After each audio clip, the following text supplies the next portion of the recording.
Ici, le réseau de recherche des fonds de recherche du Québec dédié au savoir citoyen et aux approches co-créatives que j'ai le bonheur de diriger. Je vois Audrey L'Espérance qui dirige aussi ce réseau et Valérie qui le coordonne.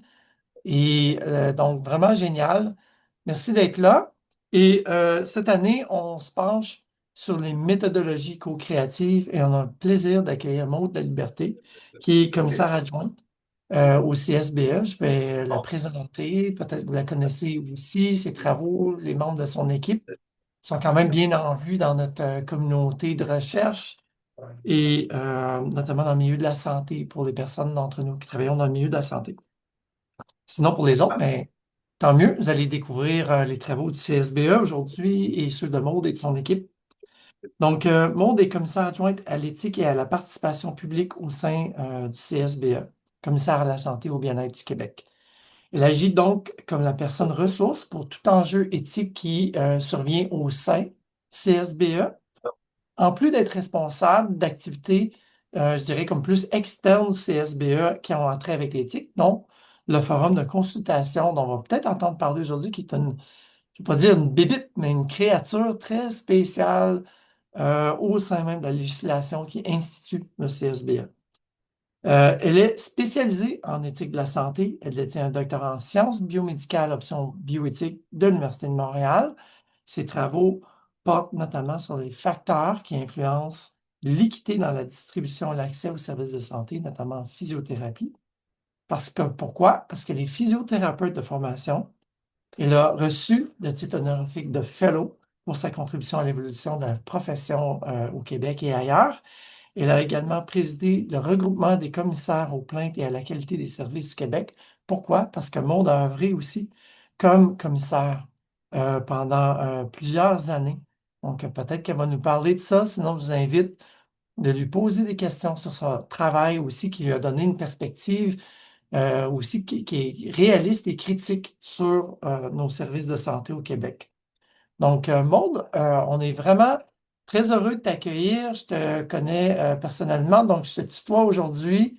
Je connais quand même les travaux de ton équipe aussi. Sinon, on a un bon moment, au moins une trentaine de minutes et plus pour entendre parler des travaux du CSBE et de ton travail aussi. Puis après, une bonne quinzaine de minutes dédiées à des questions, des échanges de notre auditoire aujourd'hui, si ça te convient. Ça marche? Absolument. Eh Euh, bien, merci. Merci tout le monde. Merci pour l'accueil. Et puis, ben, la participation publique étant complexe, ben, j'ai fait le choix d'amener avec moi mon équipe. Puis, mon équipe pourra aussi partager les différents travaux qui sont en train de mener. Donc, il y aura Myriam, René-Pierre, puis Romane qui vont pouvoir vous entretenir de façon plus spécifique des travaux qui portent au CSBE. Alors, ça me fait vraiment plaisir de venir vous parler de ce qu'on fait au CSBE aujourd'hui parce que la participation publique, c'est vraiment inscrit dans notre ADN presque, parce que c'est dans notre loi constitutive. Donc, clairement, le CSBE vient d'emblée avec de la participation publique, minimalement à travers le forum de consultation. Mais ça, c'est venu beaucoup nous inspirer, puis teinter la philosophie du CSBE.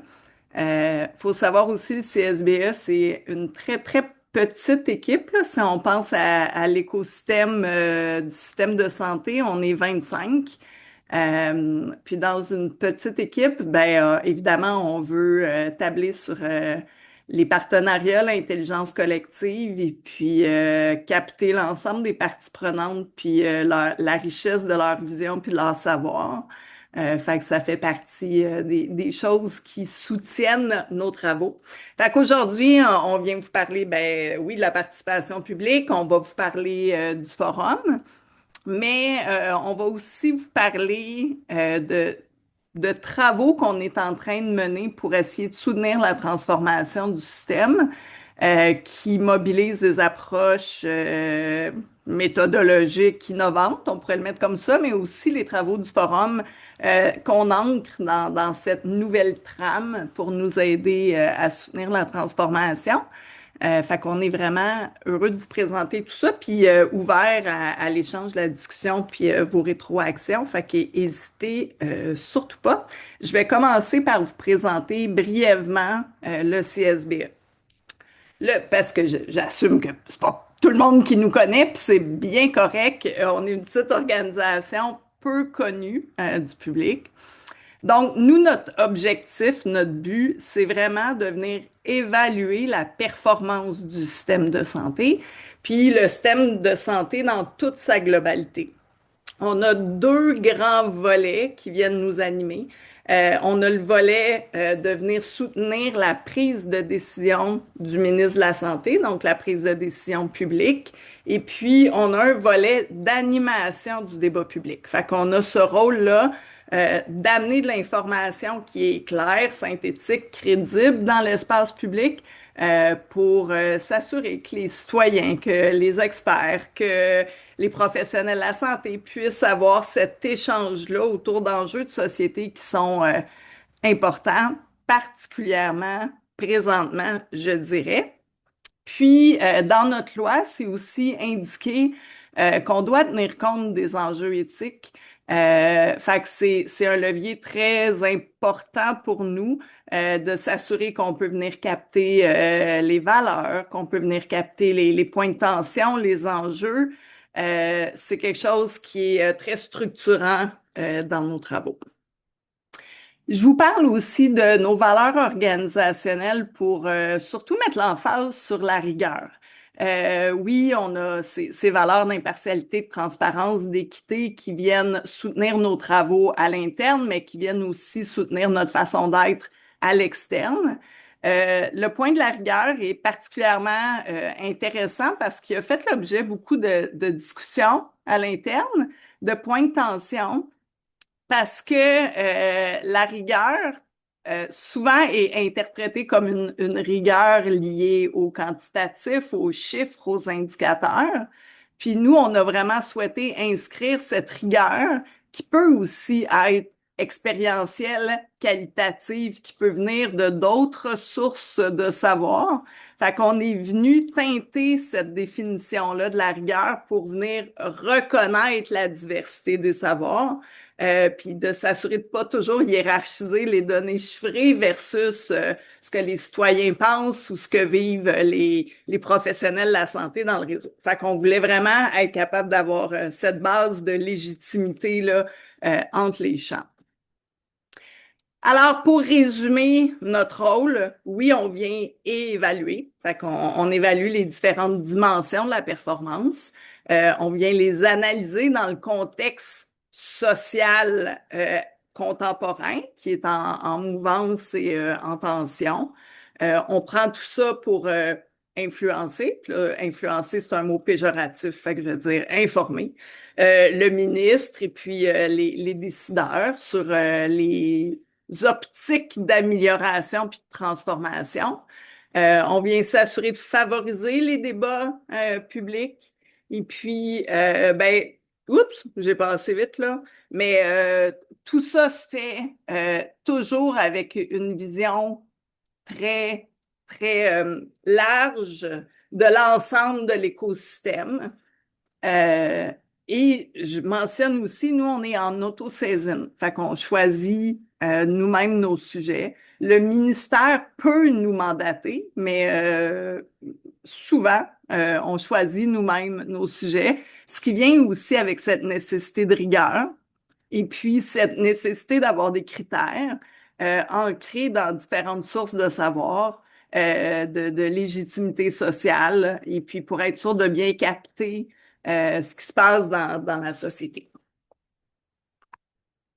Comme je l'ai mentionné précédemment, comme le système de santé est complexe, puis comme l'écosystème dans lequel on se situe est complexe, ben on ne souhaite pas qu'il y ait des jugements, des constats, des recommandations qui soient issus uniquement d'une perspective théorique. On veut s'assurer d'avoir toujours une analyse éthique et sociale, oui, l'analyse chiffrée qui vient nous donner une vision d'un enjeu ou d'une problématique ou les forces aussi du système. Puis l'analyse des politiques publiques.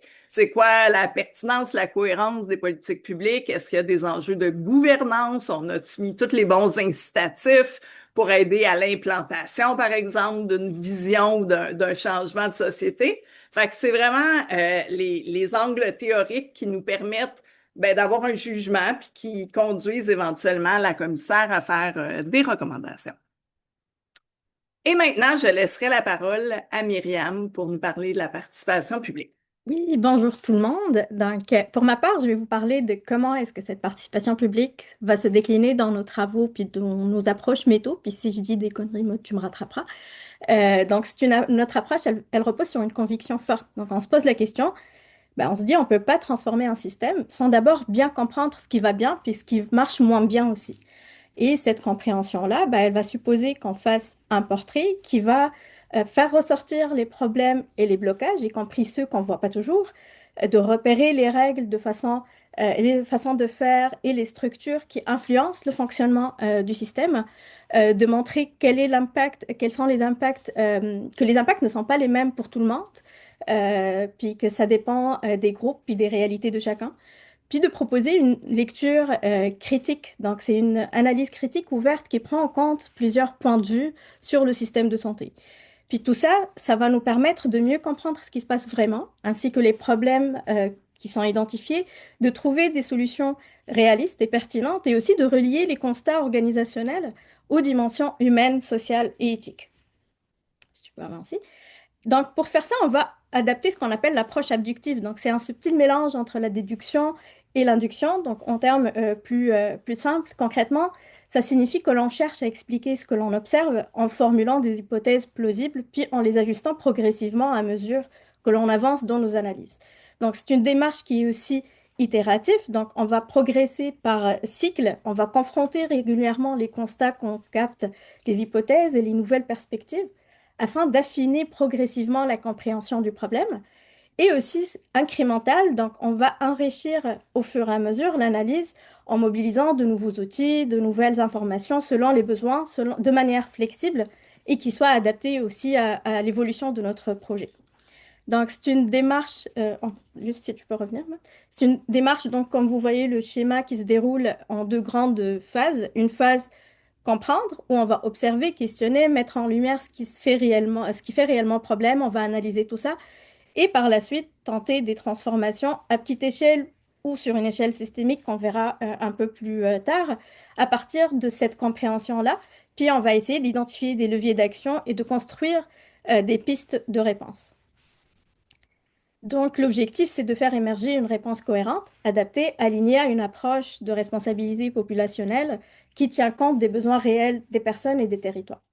Et pour cette phase de compréhension, euh, donc l'objectif, c'est de mieux comprendre. Et donc, ce qu'on va faire, c'est que on va croiser différentes sources d'informations. On va avancer pas à pas en enrichissant progressivement l'analyse, comme on en avait dit. Donc, on va, par exemple, commencer par regarder ce que la littérature dit. On peut aller par la suite voir des experts qui vont nous apprendre plus sur les enjeux et les obstacles rencontrés par les populations concernées par la thématique analysée. Ensuite, on va compléter ça avec une vision provenant d'autres sources scientifiques pour nuancer ou pour approfondir ce qui ressort, par exemple, des entretiens. On va aussi étudier la gouvernance, les normes, les enjeux éthiques, afin de comprendre comment le système fonctionne, quels leviers existent et quelles limites freinent cette transformation ou l'amélioration vers un service plus performant. Puis tout ça se fait de façon, comme on avait dit, itératif, incrémental. Donc on va alterner, faire des allers-retours entre ces différents pour avoir une idée vraiment globale et complète. Euh, Puis on va faire deux types d'analyses. Donc on a les analyses thématiques. Donc là, elle va nous permettre d'examiner en profondeur un cas précis pour comprendre les valeurs, les enjeux éthiques et le vécu des personnes concernées. De l'autre côté, ben, on a des analyses multicas. Donc ça, on va mettre en dialogue plusieurs cas pour dégager des tendances communes, des tensions récurrentes et des failles systémiques. Donc ensemble, ces deux approches permettent à la fois de saisir ce qui se joue pour les groupes vulnérables et d'identifier les obstacles structurels qui vont freiner la transformation du système. Elle offre ainsi une base solide pour nourrir le débat public et formuler des recommandations pertinentes. Et comme vous pouvez le voir sur la diapo, pour l'analyse thématique, souvent, c'est des cas uniques là, qui vont soutenir le débat public où on va essayer de faire ressortir des leviers à petite échelle, si on peut appeler ça comme ça. Puis pour les analyses multicas, c'est plus systémique, donc elle pourrait être porteuse de recommandations qui seraient formulées par la commissaire. Puis on va, avec tout ce beau matériel, entamer notre phase 2, qui est la phase transformée. Donc on est dans une approche qui est alignée sur la responsabilité populationnelle. Et là, on va vraiment mobiliser la participation publique, qui peut être mobilisée dans les deux, hein, mais pour la case transformée, on la mobilise à travers des experts, avec les personnes concernées par l'enjeu ou par la thématique analysée. On va mobiliser le forum de consultation dont vous allez entendre parler après, puis on va aussi mobiliser le grand public. Donc tout ça, c'est pour valider des constats de la phase comprendre, pour être sûr que notre compréhension du système puis de la problématique est correcte. Et on va aussi co-construire des pistes de solutions tout en explorant des pistes d'innovation locale et internationale. Donc pour ça, on a deux exemples forts à vous présenter. C'est la plateforme Cocorico et le forum de consultation.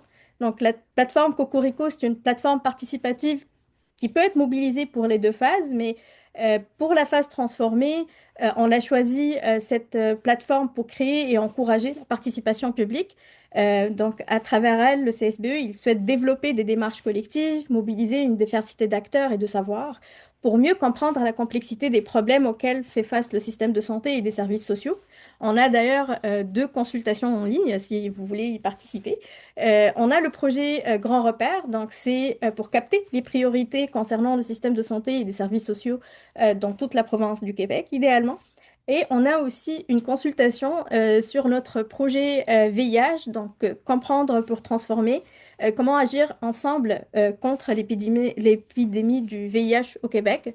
Donc n'hésitez pas à aller à répondre à nos deux consultations.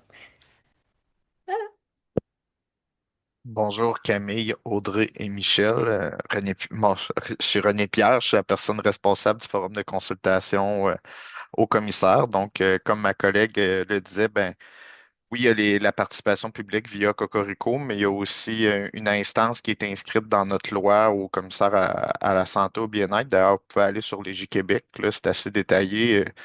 D'ailleurs, il y a même un règlement qui dicte un peu comment on doit procéder pour composer le forum. Donc, c'est une belle richesse qu'on a au commissaire. Donc, le forum, c'est quoi? Ben, c'est une instance de consultation qui est composée de citoyens, citoyennes, membres des Premières Nations Inuit, euh, et des personnes avec une expertise dans différents domaines en lien avec la santé puis les services sociaux. Là, on peut penser à les professionnels, les types de professionnels classiques là, comme la médecine, les soins infirmiers, le travail social, par exemple, mais aussi des gens en éthique, en gestion, en évaluation des technologies, en recherche, en santé. Puis il y a aussi des personnes qui ont une expertise en lien avec un domaine de la santé bien-être, dont une personne en droit, puis on a une personne aussi en santé Première Nation Inuit. Donc, sur la composition actuelle, là, j'ai mis la photo du forum 2025-2028.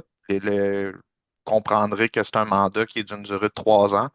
Les membres sont nommés par la commissaire. Les membres experts sont recommandés par soit des ordres professionnels, soit des établissements d'enseignement. Donc, c'est le forum. Le forum, ben, c'est un exercice qui amène un éclairage démocratique aussi parce qu'on mobilise la participation de citoyens et citoyennes puis on prend en compte leurs perspectives dans les travaux. Donc, si d'un côté, les membres doivent répondre aux questions que la commissaire leur apporte, ben, la commissaire a en contrepartie l'obligation de rendre compte des questions qu'elle pose au forum, puis des réponses que le forum donne à ces questions-là. Donc, ça nous oblige, bien qu'on le ferait normalement, là, mais ça nous oblige à en prendre vraiment en compte dans la prise de décision, dans les recommandations que la commissaire donne. Puis notre but, comme le mot le soulignait avec notre valeur de rigueur, ben, c'est vraiment de mettre en valeur tous les types de savoirs que les personnes viennent mobiliser dans les travaux du forum. Puis comment ça fonctionne, nos travaux au forum, c'est qu'on fonctionne beaucoup par ce qu'on appelle la délibération éthique. On le résume ainsi, on dit c'est trois étapes, deux balises. C'est d'abord, ben, comme je le disais, une question qui est soumise par la commissaire, là, l'équipe de commissaire, sur un enjeu qui se veut généralement éthique. Des fois, ça va être un petit peu en lien avec d'autres éléments là, que l'éthique nécessairement, mais on veut que ça demeure qui soulève des enjeux, des considérations éthiques. Euh, les trois étapes, ben, d'abord, il y a une étape qui est vraiment importante, c'est la compréhension de la question des éléments qui sont soumis dans la question. Puis c'est une étape qu'on fait en grand groupe avec tous les membres où est-ce que l'on clarifie vraiment chacun des éléments de la question. Après ça, ben, on va échanger sur la question. Les membres vont formuler des propositions, vont formuler leur vision un peu en lien avec la question, l'enjeu qui est soulevé. Puis on va finir avec une période de clarification en grand groupe où est-ce qu'on va aborder les différentes propositions, on va essayer d'affiner, voir, puis surtout de réfléchir aux personnes qui ne sont pas présentes autour de la table, voir si les propositions qui sont faites, parce qu'on va se le dire, là, on n'est pas représentatif de la société québécoise, là, ça demeure un groupe qui est quand même assez scolarisé, même si on fait des efforts pour recruter d'autres types de personnes. Donc, on essaie d'avoir une perspective dans les travaux aussi, où est-ce qu'on va réfléchir à ce qu'on propose, l'impact que ça peut avoir sur d'autres groupes sociaux, parce que c'est en lien justement avec nos deux balises éthiques qu'on donne aux membres, qu'on on dit le mérite éthique, on veut réfléchir au mieux à ce qui serait on n'empêche pas les gens de rêver, on veut améliorer, on veut plus de santé pour le plus de personnes possible, plus de bien-être, mais aussi avec une notion de pragmatisme, dans le fond que les ressources ne sont pas nécessairement limitées, on s'inscrit dans un contexte particulier, donc ça vient baliser un peu le rêve, là, de dire si on rêve à ceci, ben, on essaie de le rendre un peu concret, là. Qu'est-ce que ça voudrait dire, cette proposition-là? Donc, c'est un peu les travaux du forum. Puis Romane va vous expliquer un peu comment ça s'inscrit avec la trame que ma collègue Myriam vous a présentée. Oui, je vais prendre la suite après René Pierre. Donc, bonjour à tous. Soulever les obstacles systémiques avec la trame narrative pour le forum 2025-2028.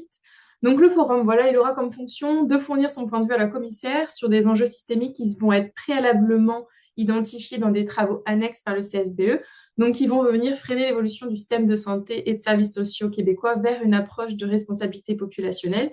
Et l'ambition de cette trame, qui vient en écho en fait à la méthode présentée par Myriam, de venir créer un cadre flexible qui soit évolutif et innovant pour exposer des cas et où les membres vont venir se réunir pour explorer les résistances, des freins culturels, institutionnels et y proposer des leviers d'action. Et donc le forum, comme a dit aussi René Pierre, il agit alors comme un lieu de réflexion, de co-construction avec des parties prenantes identifiées. Et donc ça va venir pour approfondir la compréhension des zones qui peuvent résister au changement en misant sur l'intelligence collective et avec l'ambition de favoriser un changement culturel autour des causes, des enjeux pour soutenir la transformation du système de santé et des services sociaux. Et donc, cette trame, elle a été pensée pour faire une consultation publique transformatrice. Donc, on parle d'un processus de consultation publique qui vient souligner finalement l'importance de coordonner les efforts de tous les acteurs d'un territoire afin d'améliorer la santé et le bien-être de la population. Donc, on parle d'identifier et lever les obstacles structurels. Et donc, on parle des obstacles intriqués, des problèmes systémiques, des enjeux éthiques, et qui vont être éclairés par une approche intégrant différentes méthodologies, dont des cartes systémiques, des dialogues délibératifs, comme l'a mentionné René Pierre juste avant, avec les balises de la délibération éthique, et soutenir les leviers collectifs. Donc là, pour cultiver le changement en mobilisant les citoyens et l'intelligence collective, ça va reposer sur des principes comme la subsidiarité, donc pour rapprocher la décision des besoins, la cohérence intersectorielle pour briser les silos, la reconnaissance des savoirs citoyens pour valoriser l'expertise vécue. Prochaine diapo. Donc là, c'est les objectifs spécifiques des séances du forum. Donc chaque séance ne répond pas forcément à ces objectifs-là, mais c'est vraiment d'un point de vue général. Donc on va venir raffiner la compréhension d'un problème, d'un enjeu, à travers le savoir expérientiel, par exemple, l'analyse des rôles et responsabilités des parties prenantes concernées. Aussi, l'objectif, c'est de venir confronter, nuancer, raffiner et invalider ou valider les données théoriques au savoir du forum, les savoirs expérientiels du forum. c'est de mettre en lumière les avantages potentiels pour inspirer, pour venir motiver les parties prenantes à adopter le changement en s'appuyant sur les connaissances et les pratiques vécues. C'est de délibérer sur le point d'équilibre entre les différents niveaux de gouvernance. Par exemple, les chevauchements de responsabilité entre les différents niveaux de gouvernance qui va créer des résistances et des inefficacités. Et puis, dans les missions du CSBE aussi, donc présenter le point de vue du forum de manière claire pour animer le débat public sur les enjeux systémiques qui ont été soulevés et de soutenir la commissaire dans l'identification de stratégies visant à lever les obstacles.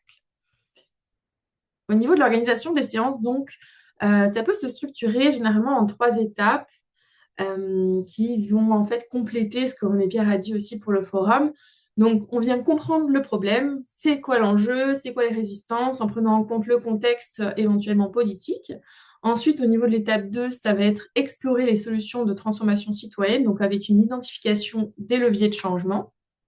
Et en troisième, donc, c'est de venir confronter les idées avec des informateurs clés externes qui vont, en quelque sorte, venir témoigner de ce qui se passe sur le terrain. Alors, on voulait vous présenter un petit peu ce qui s'est passé, comment a été structurée la séance de la première séance, la première séance du forum qui s'est passée en octobre. Donc, la thématique, c'était le VIH et la stigmatisation. Donc, ça a été pensé, en fait, pour organiser les activités lors du jour de manière assez stratégique pour permettre de débloquer, finalement, progressivement des niveaux de confiance et de qualité de délibération. Donc, lors des activités, a agi presque comme un escalier. Donc, on a voulu commencer par créer la confiance avec des activités brise-glace pour provoquer la rencontre et la prise de conscience des affinités, des points communs, des préjugés, des valeurs communes ou éloignées. Donc, il faut aussi comprendre que le forum réunit des personnes qui ont des trajectoires, des vécus, des expériences, des valeurs qui peuvent différer. Donc, dans un but de créer une cohésion et une ouverture. On a également proposé une garde du ressenti, donc pour créer un environnement sécuritaire, pour permettre de se sentir accompagné, être accueilli en cas de besoin, donc pour créer un sentiment de sécurité et de liberté d'expression. Ensuite, l'idée, c'était de stimuler l'ouverture et les émotions par une immersion culturelle, des témoignages de l'art. Par exemple, ce qu'on a fait pour la séance du VIH, c'est de proposer une exposition de photos, en fait, sur la chronologie du VIH au Québec depuis les années 80, pour pouvoir essayer de se mettre à la place de l'autre, de susciter l'empathie et la réflexion, et dans un but de dépasser, en fait, son cadre de référence, de dépasser éventuellement ses propres biais pour aller vers une délibération plus profonde.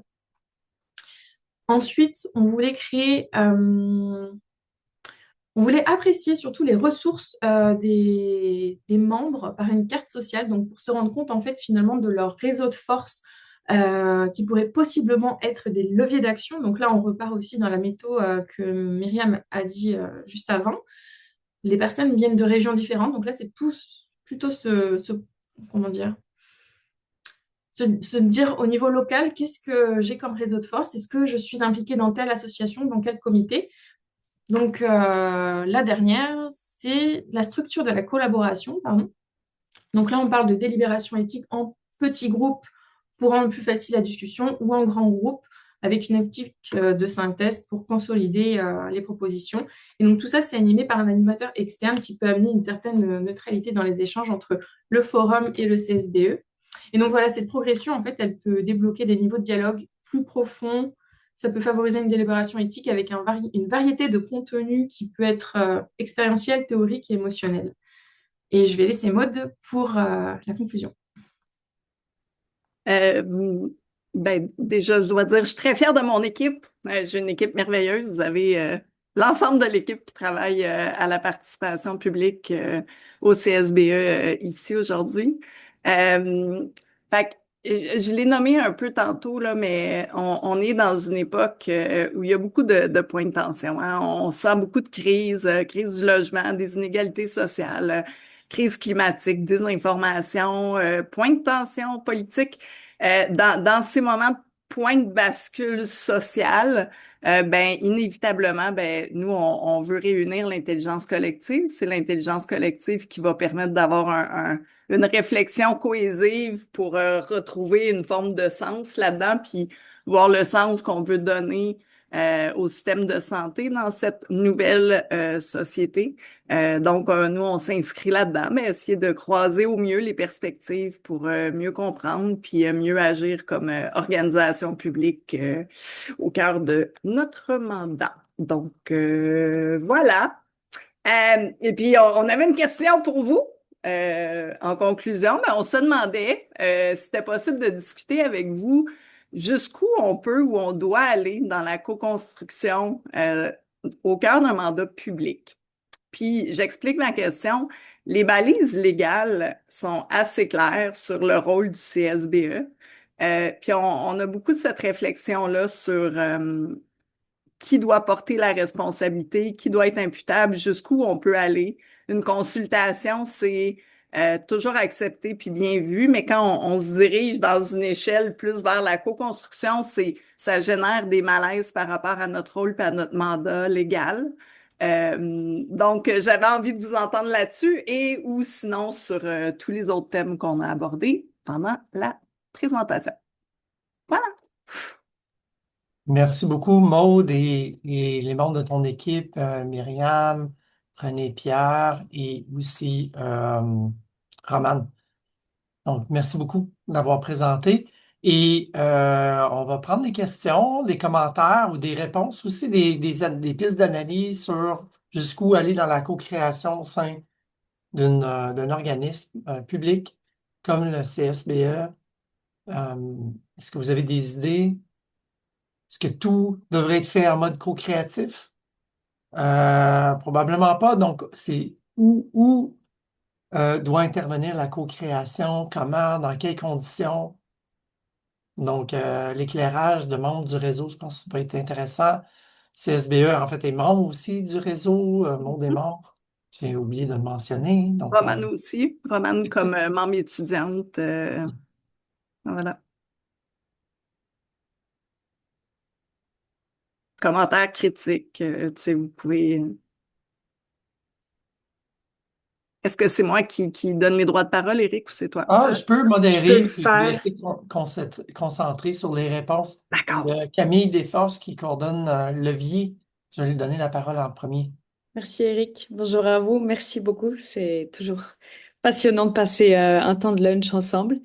J'avais une réflexion à propos de votre question. On développe à travers le laboratoire vivant Levier une pratique participative originale, on va dire, par le biais des arts.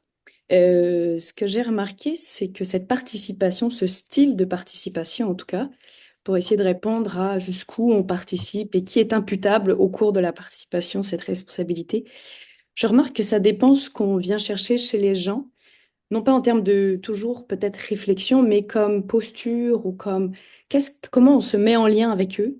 Je pense que ça va teinter aussi le niveau de responsabilité des gens qui s'impliquent. Puisque nous, on a observé à travers, en tout cas, trois différentes façons de créer, co-créer de l'art, qu'en fait, l'implication des gens vient toucher aussi des émotions, la fierté qu'ils ont aussi de co-créer, des valeurs, mais aussi des ressentis, des émotions qui vont porter parfois un peu plus loin le sens de la responsabilité de ce qui a été co-créé. Peut-être par rapport à parfois juste aller chercher des idées. Et ce rapport à nos idées et à nos émotions, je le trouve intéressant à discuter. Parce que parfois, quand on s'implique, c'est pas forcément pour ses idées, ou si justement exclusivement pour ses idées. Donc, je voulais juste amener ça dans notre réflexion, de quelle dimension s'implique dans la co-création et participation. Super. Merci pour la réflexion. On peut passer à une autre question, commentaire, Audrey d'Espérance, j'ai déjà introduite, qui est directrice associée du réseau. Hey, merci beaucoup, Maud et toute l'équipe pour votre présentation. C'était super intéressant. Je suis restée scotchée malgré que je mangeais mon petit lunch en même temps. C'était vraiment super intéressant. Merci pour ta question aussi, Maud, parce que pour moi, c'est drôle, ça fait le pont avec ce que Camille vient juste de dire. C'est que j'ai l'impression, tu sais, quand vous avez des organisations qui ont à l'intérieur de votre loi constitutive. Puis je dis vous, là, parce que l'INES, c'est la même chose, une espèce de libellé qui dit vous alliez vers les citoyens. OK? Comment on fait ça, cette affaire-là? Puis vous avez pris des chemins différents avec, je sais, beaucoup de similitudes dans la réflexion autour de ça, mais Puis je trouve ça intéressant de voir ces chemins différents-là parce que il parle de ce que Camille amène à travers l'idée de la construction, à travers, tu sais, la co-construction à travers l'art, c'est que vous avez, je pense pas penser à la même voie. Non. Du tout, du tout. Vous avez comme. Puis c'est là où la diversité des voix, puis de ce qu'on a. Tu sais, c'est le citoyen, on peut le voir comme un bloc monolithique ou comme une diversité de voix de différents types qui va venir pour différentes raisons, justement. Je trouve ça super intéressant ce que Camille disait, mais qui va venir vers vous pour soit des fois revendiquer, des fois co-construire, des fois Mhm. déposer une émotion, un ressenti, quoi que ce soit, mais dans tout ça, moi, ce que je trouve, c'est qu'il y a toujours la question de dire, est-ce qu'on peut multiplier le nombre d'espaces délibératifs, co-constructifs, participatifs? Parce qu'ultimement, c'est ça qui fait démocratie. Démocratie, c'est pas un ou l'autre. Puis c'est Mhm. quand on tombe dans une espèce de réflexion sur il faut que ça soit parfait, où il y a une hiérarchie des styles de co-création. Moi, je trouve on se trompe, là. Puis, ben honnêtement, de façon très transparente, moi-même, je suis tombée dans ce piège-là à plein de reprises, de dire, OK, mais ce dispositif-là, il faut qu'il soit parfait, il faut qu'il aille chercher toutes les voies, il faut qu'il soit diversifié, il faut qu'il soit Mhm. équitable, hein. Oui, mais ultimement, finalement, on crée rien de bon parce que peut-être qu'il en aurait fallu 10 des dispositifs pour réussir à faire tout ça, tu sais. Mhm. Fait que moi, j'aurais tendance à dire, puis je renverse un peu la vapeur en posant une question, c'est est-ce que vous réfléchissez à l'intérieur du mandat du CSBA qui reste quand même tu sais, limité, circonscrit? Ouais. Il y a des fois des réflexions sur comment on peut ouvrir des nouvelles brèches de participation.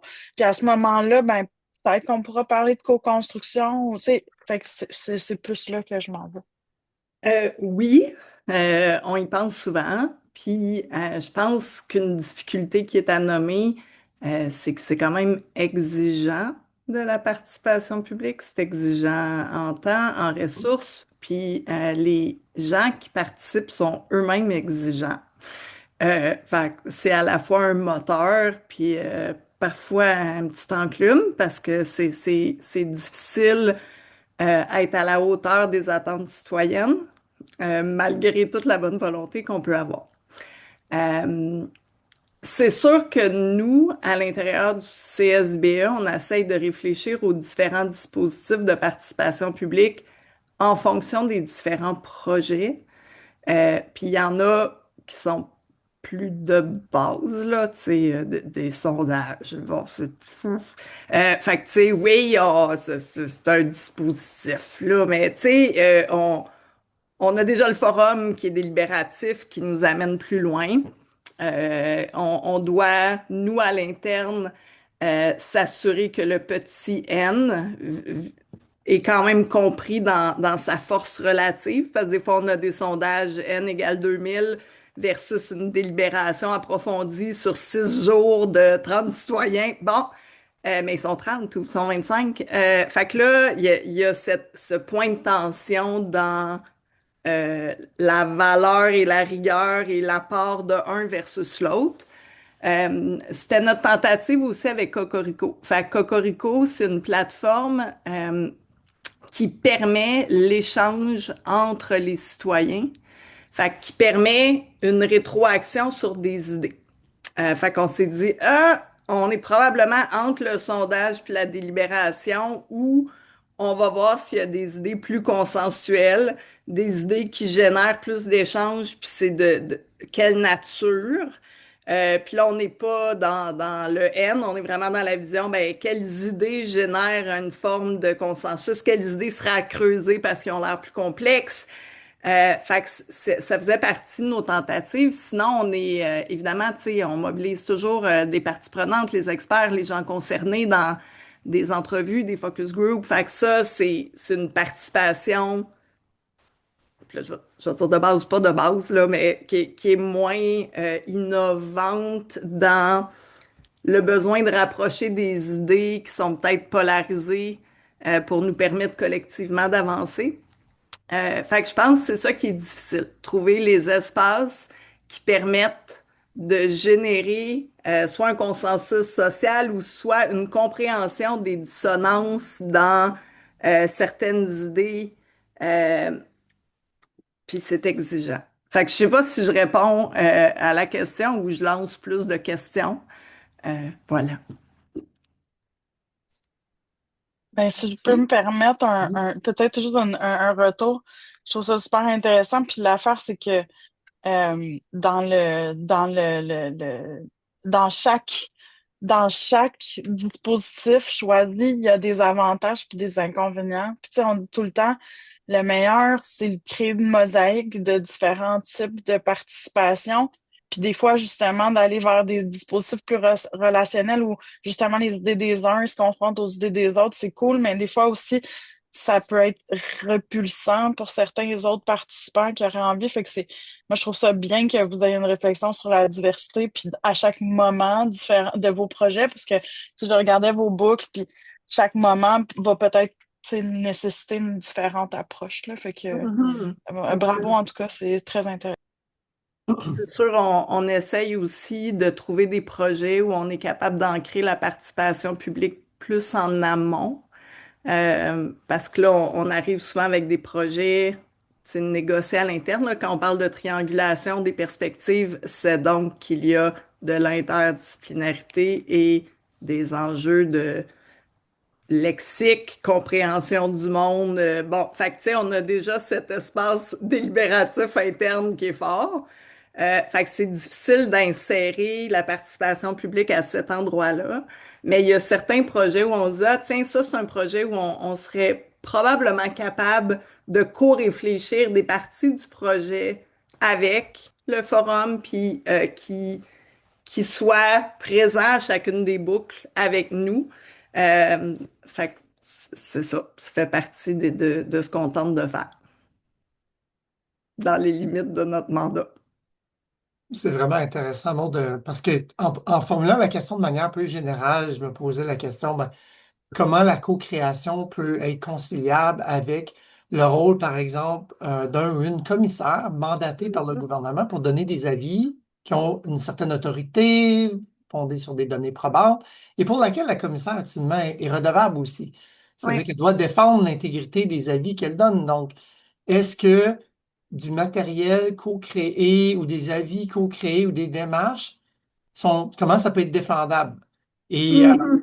je pense que le fait que vous ayez ce forum public intégré au CSVE vous donne tu sais, une belle, je peux dire une défense, mais une légitimité que dans vos méthodes, il y ait des espaces participatifs, mais aussi co-créatifs où vous modelez la réflexion, le questionnement, les démarches en fonction d'apports de gens qui ont des savoirs d'expérience, des gens qui sont des citoyens aussi, qui sont engagés, qui sont interpellés par Mhm.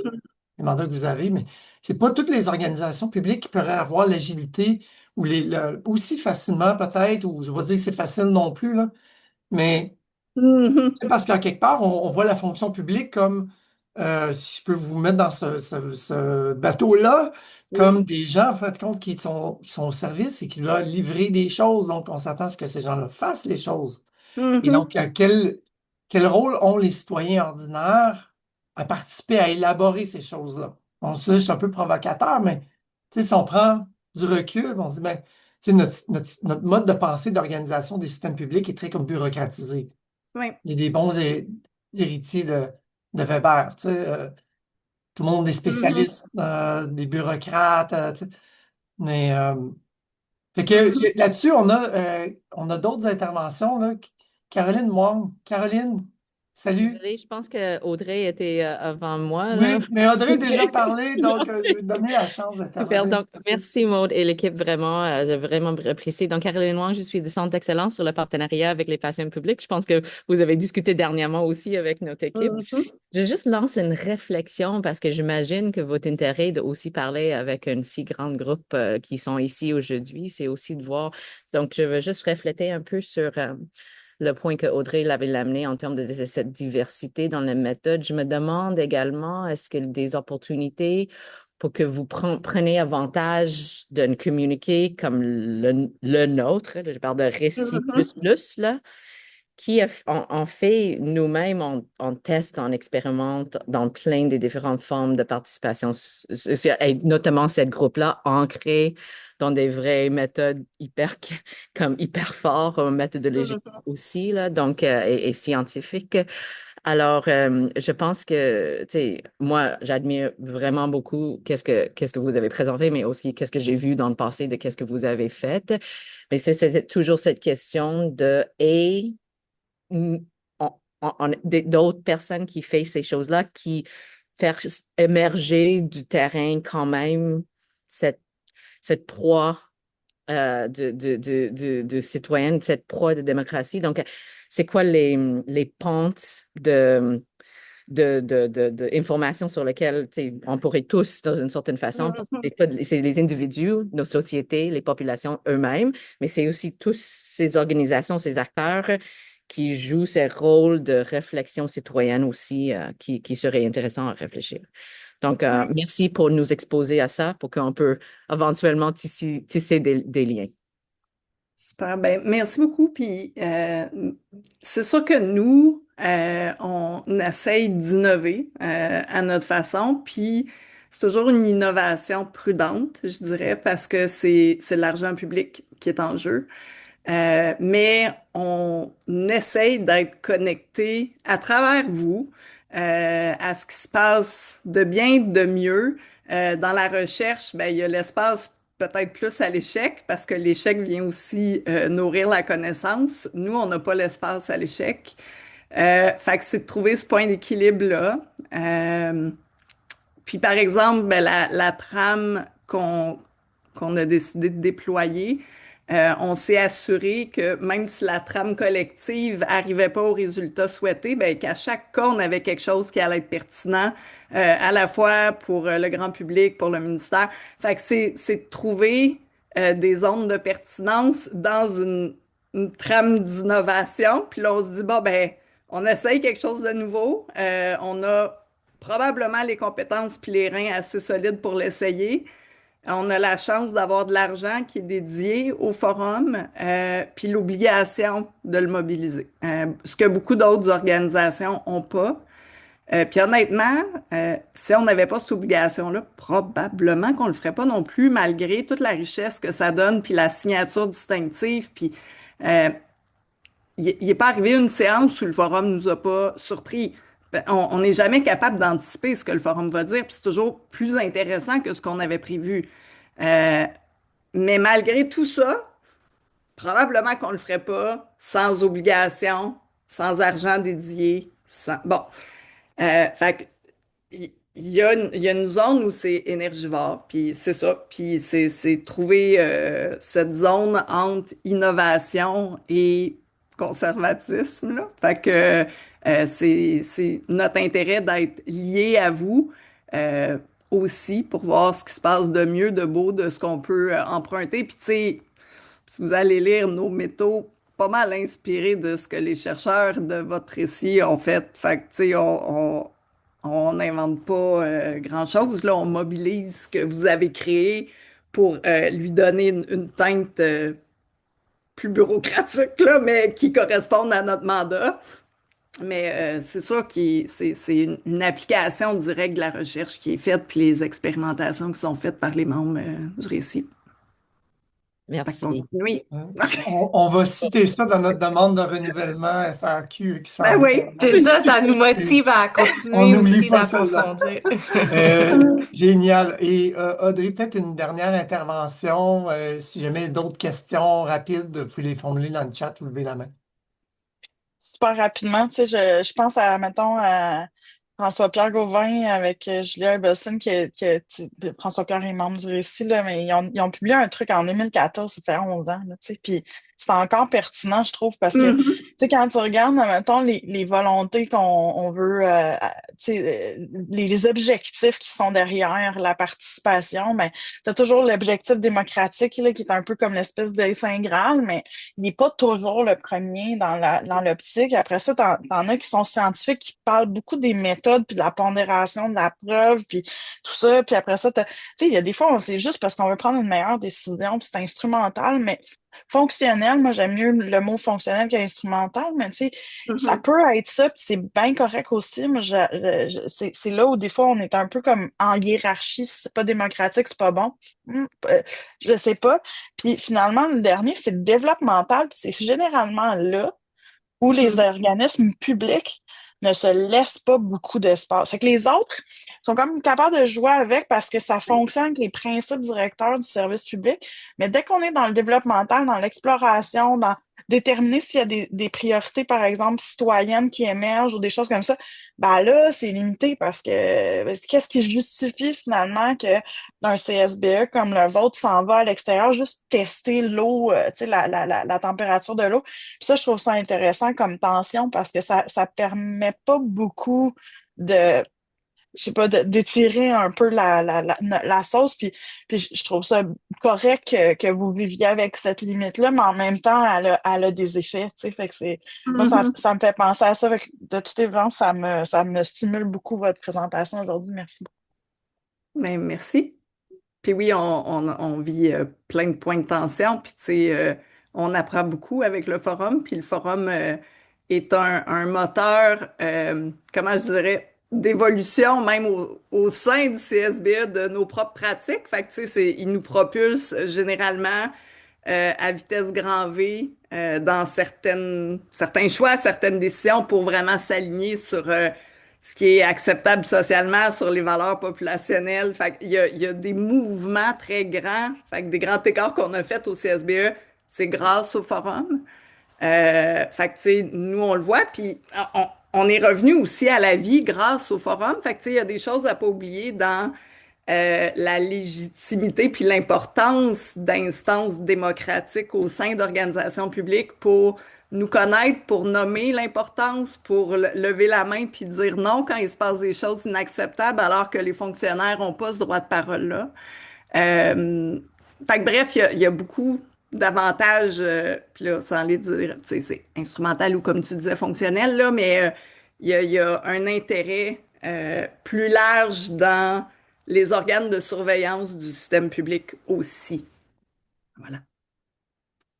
Génial. Donc, un grand merci à l'équipe du Merci à vous. CSBE, Myriam, Romane, René-Pierre et Maude, bien sûr, qui est commissaire adjointe, d'avoir pris le temps de préparer cette présentation-là pour nous, les membres du réseau. Vous l'avez entendu, c'est vrai, les travaux que des membres du réseau, j'en vois en ligne, là, qui sont avec nous, les travaux que vous réalisez inspirent et structurent le travail CSBE. Donc, c'est bon à savoir. Ça montre aussi qu'on collabore entre la recherche, les agences publiques. On est au Québec, parfois, on a un avantage qui est l'échelle humaine dans nos Mhm. systèmes de gouvernance, la capacité de solliciter nos dirigeants, nos représentants, les personnes qui sont à la tête d'agences et de programmes comme toi, Maud. Donc, merci d'avoir pris le temps et je vous annonce que le prochain séminaire à venir et l'année prochaine, donc on prend une petite pause dans les prochaines semaines parce que oui, le temps des fêtes arrive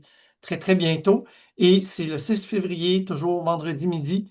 Et on a une collègue de l'Université de Montréal qui est membre du réseau aussi, Catherine Mavrikakis, qui est écrivaine et essayiste, très connue, mais aussi, je devrais dire, professeur au département des littératures de langue française de l'Université de Montréal, un ou l'autre, mais une double carrière pour Catherine et avec qui le réseau va collaborer aussi dans l'année qui vient pour monter euh, une activité co-créative. Ça devrait être très, très intéressant. Je vous invite à prendre un bon temps de repos dans le temps des fêtes, de revenir en force pour cette série de séminaires et rester à l'affût de tout ce qui se passe dans le réseau. On va lancer nos processus d'évaluation parce que oui, je blaguais un peu, le renouvellement arrive très, très bientôt pour nous. Donc, on va vous solliciter pour évaluer ce qu'on a fait, mais aussi, encore plus important, c'est co-créer l'avenir de ce réseau-ci. qu'on a une chance qu'on n'a peut-être pas eu autant quand on l'a lancé, mais maintenant qu'on est en place, on a beaucoup plus d'espace pour imaginer la suite ensemble puis de la créer ensemble. Donc, un grand merci puis un bon après-midi à vous. Merci beaucoup. Merci, au revoir. Merci beaucoup. Merci, bonne journée tout le monde. Au revoir, journée. merci.